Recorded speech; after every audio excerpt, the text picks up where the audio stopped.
You just basically get their knees up like I've never this. seen it with the knees up. Grab their arms. Oh, record Like time. There you go. So if you This is a painting in the temporary office that I have. And if you look outside the window, all the way over there, you'll see the Rocky Mountains, snow-capped already. Today I want to talk about being a reservist, which is what I am now, and several opportunities that you may have as a reservist, the difference from being active duty. One of them is stability. So you have the stability of staying in one location if you want to. For example, I'm in Colorado, and I want to stay in Colorado. I love it. For me, that works. I don't want to move, so I don't have to, unless I want to take a job somewhere else, whether it's Wyoming, here in Aurora, Colorado, or on the East Coast. I can always commute at my expense in most cases, so stability is a good thing as a reservist. The other thing is you don't have your paycheck that active duty members get every 1st and the 15th. You may as a civilian employee, but that's separate, so that's something to consider. The reserve is in most cases a part-time job, so you have to be working somewhere else or unless you're in school as a full-time student. So remember that. Medical is a great benefit as a reservist. I don't qualify for TRICARE because I already have my civilian insurance through the federal government. So I can tell you that the price that reservists pay is about $200 per month.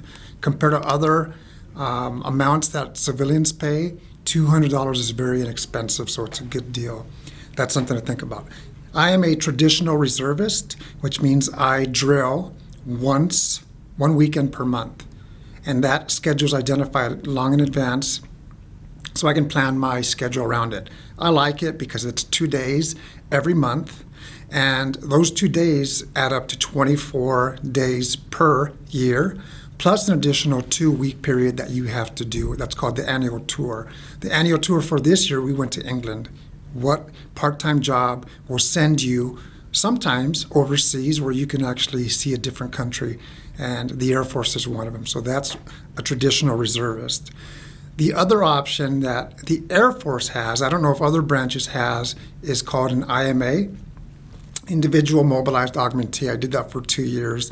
You are assigned to an active duty unit. You let them know when you want to work, and you make that happen. It's less time than a traditional reservist. As a reservist, we still have to maintain the standards that active duty does. For example, with physical fitness. So we'll either test once a year if you score 90 or above, or if you score less than 90, you'll test every 6 months. I'd rather knock it out, get a 90. I work out all the time. The interesting thing is I still get a little stressed when I'm going to do my PT test. Don't know why, because I do pretty good. As a reservist, you have access to all of the tuition assistance that active duty have, which is a cap of up to $4,500 per year. Huge benefit. Take advantage of that. That starts as soon as you join the Air Force. Professional military education is also good. It's actually recommended for promotion if you want to make the next rank in certain grades.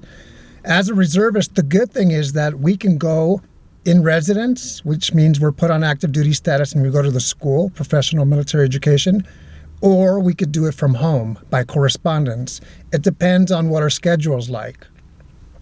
Training, we do a lot of training. That first video clip that you saw at the beginning, we were doing the fireman's carry, which was my first job a long time ago. And the guy that actually picked me up, he's about 185 pounds. I picked him up. I'm a small guy. As a reservist, you can also deploy. My experience is that I have volunteered as a reservist, and people beat me out. For some reason, if people want to deploy, that's a good thing as well because of finances, and that's what I deal with on my civilian job. When you deploy, in most cases, it's going to be tax-free money. So it's a good way to stack up some money. Another benefit as a reservist, excuse me, is that I am a civilian and I actually put in for an active duty tour of 6 months at Air Reserve Personnel Center, which is where I am now for 6 months. And I get all the benefits of active duty. When that ends, I'll go right back to my civilian job where I'm sure they're waiting for me to get back. That's an example of active duty time.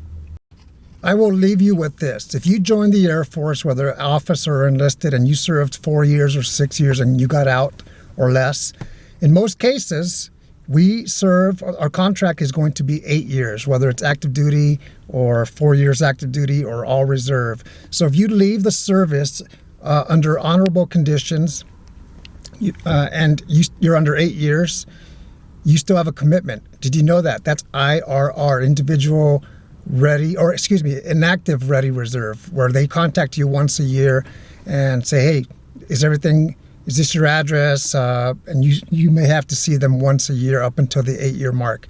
Even if you have no plans of going back to the service, until your 8-year mark, what I would recommend is you get your ID card, because you're entitled to an ID card up to your 8-year mark, and use some of the benefits that you're entitled to on base, commissary, BX, MWR if you qualify for that. So look into that.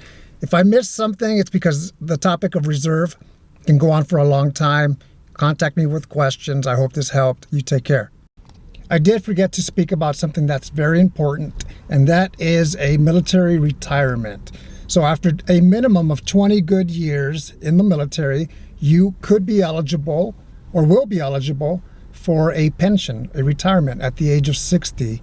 And along with that comes medical benefits. So think of it like this. The reserves is a great part-time job that allows you to focus on maybe another career, whether it's civil service, whether it's corporate America, whatever that is, and still serve your nation part-time with a lot of benefits and the best team that I know, which is the military. You plug in your branch in there, I'll say the Air Force. And at 60, I'll have a pension with medical benefits that I'll start getting at 60, maybe a little bit sooner. And I may have my civilian pension as well, or your corporate pension. So think of it like that. Ask the questions, make sure that every year that you are a reservist or will become a reservist, that it is a good year, meaning that you get all of the time that you're supposed to, all the points, because your pension will be based on points. That's something that I won't talk about, but if you have questions, contact me. Take care. Yes. After these, you guys are done with these.